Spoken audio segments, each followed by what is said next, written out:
Aí você fala, eu não vou mais na igreja, porque o pastor você vai. Não tem, então. Eu não vou mais.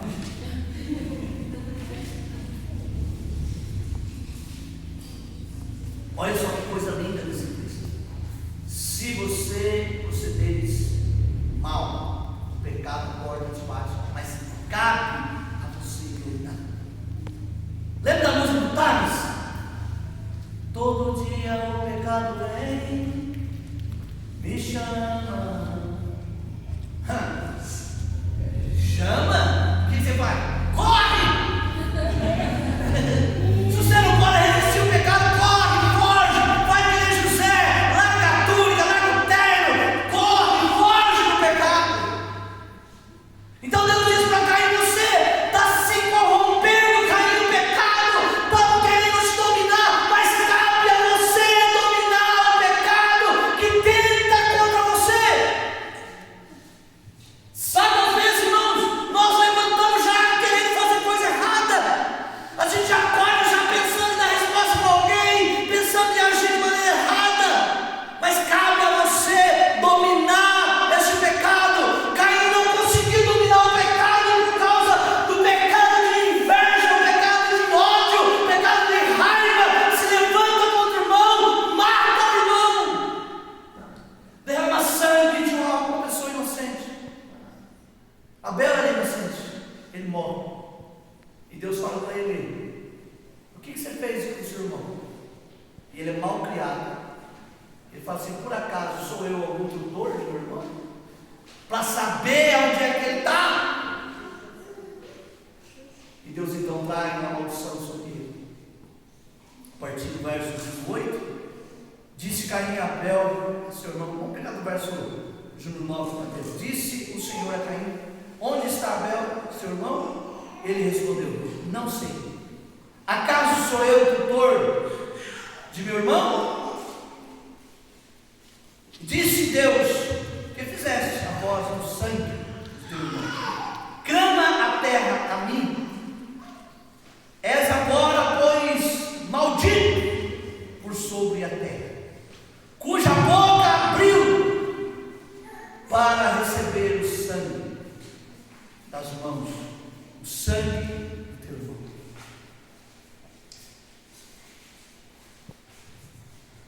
Às vezes, quando a gente vê uma família destruída, a gente fica tentando entender. Quando meu pai deu um tiro na minha mãe, em 1986, minha mãe tinha trabalhado o dia inteiro. Nós tínhamos batido feijão o dia inteiro.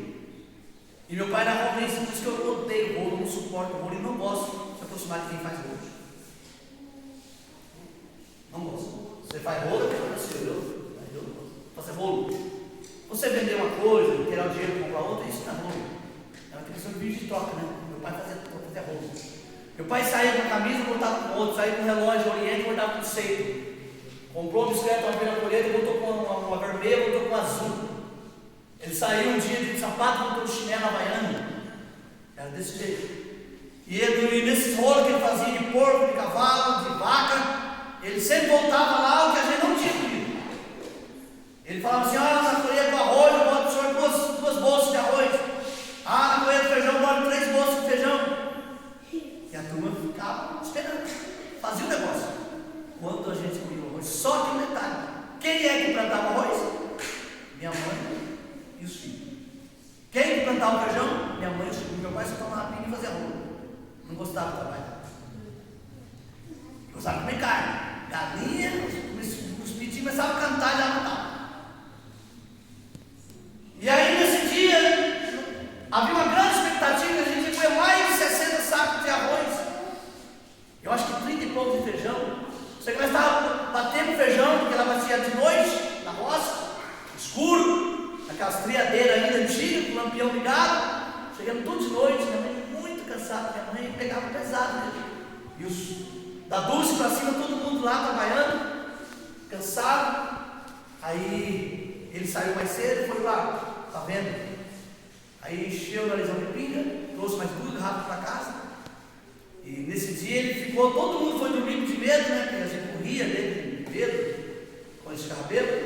E ele ficou sentado na beira do fogão, tomando chimarrão, tomando pinga e cortando o cabelo do facão. Rolando o facão e cortando o cabelo do facão. Jesus Cristo. Vai dar uma demoniada isso. Certeza. Aí, meia-noite, um pouco escuro, todo mundo dormindo, minha mãe acordou com ele falando assim: Jaira, acorda pra você morrer. Misericórdia, Jesus. Quando ela abriu o olho, as pigaras estavam na cara dela, no canto das pigaras. De uma maneira covarde, ele atirou. Misericórdia. Qual é a motivação desse filho? Qual é a motivação que levou ele a fazer tudo isso? Às vezes, quando você vê uma família de filho, a única coisa que está por trás do demônio é Satanás, que faz com que Deus foi bem claro com Caim, falou: cabe você não me dar uma força. Eu quero dizer que Abel morreu, vítima do seu irmão, mas o seu irmão foi esquecido, viveu fugindo, foi para uma cidade onde o nome dessa cidade se chamava Refúgio.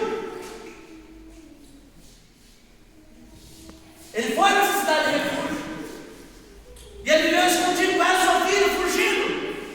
Mas ele fugindo do quê? Fugindo de si próprio, fugindo da sua consciência.